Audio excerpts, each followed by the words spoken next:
ตุអ្វីបានជាប្រទេសស្វីសមានបានម្ល៉េះប្រទេសក៏តូចចំនួនប្រជាជនក៏មិនច្រើនតើគេធ្វើអ្វីខ្លះបើស្ដាប់ទៅតាមគេឈ្មោះរបស់ប្រទេសស្វីសអ្នកប្រហែលជាគិតថាប្រទេសស្វីសគឺជាប្រទេសមួយដែលធំហើយមានចំនួនប្រជាជនច្រើនក៏ប៉ុន្តែអ្វីដែលជាការពិតនោះប្រទេសស្វីសគឺមានទំហំត្រឹមតែ1/4នៃប្រទេសកម្ពុជាតែប៉ុណ្ណោះហើយចំនួនប្រជាជនវិញគឺមានមិនដល់10លាននាក់ទេទំហំផ្ទៃដីសរុបរបស់ប្រទេសស្វីសគឺមានត្រឹមតែ41,285 គីឡូម៉ែត្រការ៉េតែប៉ុណ្ណោះចំនួនប្រជាជនគឺមាន 8.9 លាននាក់ប៉ុន្តែសំណួរសួរថាហេតុអ្វីបានជាប្រទេសស្វីសមានបានម្ល៉េះប្រទេសក៏តូចចំនួនប្រជាជនក៏មិនច្រើនតើគេធ្វើអ្វីខ្លះក្នុងថ្ងៃនេះយើងនឹងមកសិក្សាអំពីចំណុចចំនួន6ដែលជាហេតុផលធ្វើឲ្យប្រទេសស្វីសក្លាយទៅជាអ្នកមាន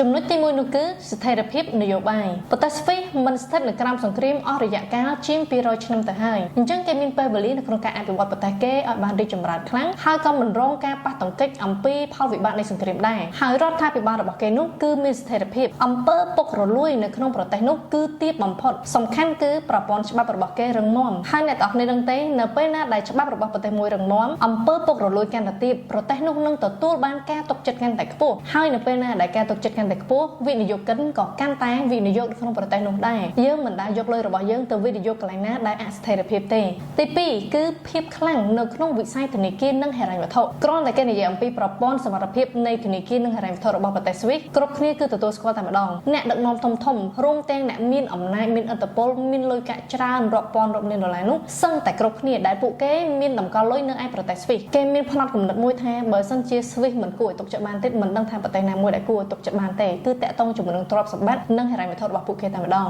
ទី3រកស៊ីបែបអ្នកមានផលិតអ្វីដែលមានតម្លៃខ្ពស់មិនផលិតអ្វីដែលមានតម្លៃទាបបើនិយាយអំពីនាឡិកាថ្លៃយើងនឹងនឹកឃើញទៅដល់ប្រទេសស្វីសមុនគេតែម្ដងស្វីសគេរកស៊ីបែបផលិតនាឡិកាប្រណិតបែបរលេខគេបង្កើត Nestle ដែលជាក្រុមហ៊ុនអាហារធំជាងគេបំផុតនៅលើលោកគេអត់ធ្វើអីច្រើនទេក៏ប៉ុន្តែអ្វីដែលគេធ្វើមួយគឺមានគុណភាពហើយខ្លឹមតែម្ដងនិយាយបានថាប្រទេសស្វីសមិនរកស៊ីបែបកលទេប៉ុន្តែរកស៊ីបែបចំណេញខ្ពស់ហើយមានគុណភាពល្អទី4ជាកត្តាសំខាន់មួយនោះគឺការអប់រំខ្ពស់និងនវានុវត្តន៍កម្រិតពិភពលោកប្រទេសនេះឲ្យតម្លៃទៅលើការអប់រំនិងការស្រាវជ្រាវខ្លាំងមែនទែនដូចជាវិស្វកម្មបច្ចេកវិទ្យានិងកម្លាំងពលកម្មជំនាញអ្នកទាំងអស់គ្នាធ្លាប់ឮអំពីសាលា ETH Zurich ដែរឬអត់នេះគឺជាសាលាដែល Einstein ក៏បានរៀនហើយវាគឺជាសាលារបស់ប្រទេសស្វីសនៅឯ Zurich ប្រទេសស្វីសខ្ញុំនឹងចែករំលែកអំពីសាលា ETH Zurich នេះនៅក្នុងវីដេអូបន្តទៀតតែស្រាប់តែប៉ុណ្្នេះអ្នកទាំងអស់គ្នាក៏អាចយល់បានដែរថាតើប្រទេសស្វីសគឺគេឲ្យតម្លៃទៅលើការអប់រំនិងការសិក្សាស្រាវជ្រាវដល់កម្រិតណាចំណុចទី5នោះគឺផលិតភាពការងារខ្ពស់ប្រជាជនគេម្នាក់គឺមានសមត្ថភាព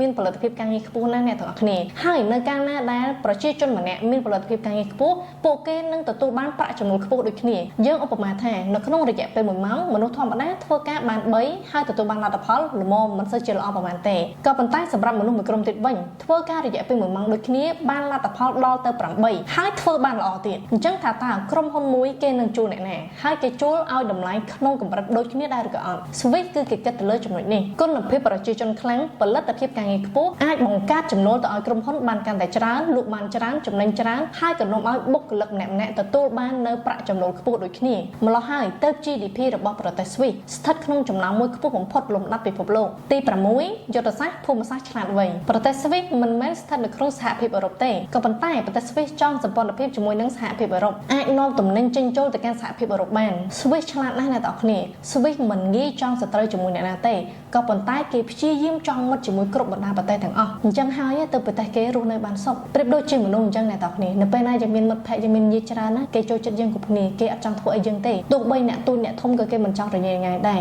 ហើយបើសិនជាយើងជាមនុស្សបកែជាមនុស្សខ្លាំងទៀតគេរឹតតែចង់រាប់អានជាមួយយើងសរុបមកវិញអ្នកទាំងគ្នាស្វីសអត់មានរ៉ែប្រេងអត់មានមាសទេតែអ្វីដែលស្វីសមានគឺប្រព័ន្ធដ៏ឆ្លាតវៃខ្ញុំគិតថាចំណុចទាំងនេះគឺជាអ្វីដែលយើងអាចសិក្សាពីប្រទេសស្វីសបាន